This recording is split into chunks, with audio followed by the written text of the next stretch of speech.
कि परिवार और समाज सेवा के लिए अर्थ कमाना जरूरी है।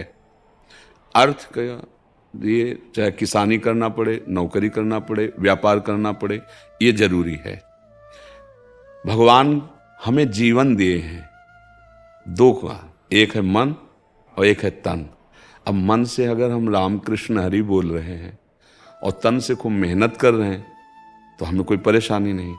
अब इसमें जिससे बात आता है कि व्यापार में हमें झूठ बोलना पड़ता है, तो मुझे लगता है कि अगर हम सत्य बात को स्वीकार करें तो हमारा भ्रम खत्म हो जाएगा कि झूठ बोलने से हम धनी हो जाएंगे। सब पूरी दुनिया झूठ बोल रही, और कौन शांति को प्राप्त है और कौन ऐसी धनी है? धनी उसे कहते हैं जिसके हृदय से आशा खत्म हो जाए कि अब हमें और कुछ चाहिए। चाहत बढ़ाते चले जा रहे हो और मन असंतुष्ट होता चला जा रहा है। इसी को तो सुधारने के लिए सत्संग है। हम कह रहे झूठ क्यों बोलना है? क्यों बोलना है? हमारी यही हमें बेचना है। हम इसको 100 का लाएं, 250 का देंगे, तुम्हें लेना तो ले लीजिए। ये नौकर, ये चाकर, ये बिजली, ये मकान जो हम किराए पे लेके दुकान खोले हैं, ये तुम्हारी सेवा के लिए नहीं खोले। परिवार भी है और ये भी देना है। माना 100 का मिलता है, हमारे यहाँ 250 को मिलेगा, लेना तो ले जाओ।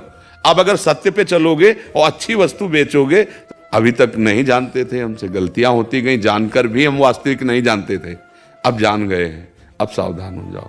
अगर अब जग जाओगे ना तो पीछे का आग लगा देंगे भगवान। वो सर्व सामर्थ्यशाली है, वो भस्म कर देंगे। भगवान के शब्द हम बोल रहे हैं, अहम, भगवान कह रहे हैं सर्वधर्मान परित्यज्य माम एकम शरणम व्रज अहम त्वाम सर्व पापेभ्यो मोक्षयिष्यामि मा शुचा। अब जैसे कुछ लोग कहते हैं हाँ तो इसका मतलब क्या है कि अच्छा जितना बड़ा पापी, हाँ बेटा है, अगर वो भ्रमित हो गया है, बाजार में घूम रहा है कई रात्रियों से और वो गलत पे गलत करता चला जा रहा है, लेकिन जिस दिन लौटेगा तो घर में उसके लिए जगह है, क्योंकि उसका घर है, उसके बाप की वस्तु है। ऐसे ही भगवान हमारे हैं, हम भगवान के हैं।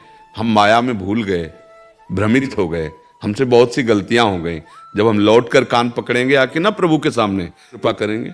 उनका स्वभाव ही है कृपालु, पर दूसरी कृपा करेंगे, फिर कठोर कृपा करेंगे, और वो अपने लोग झेल नहीं सकते।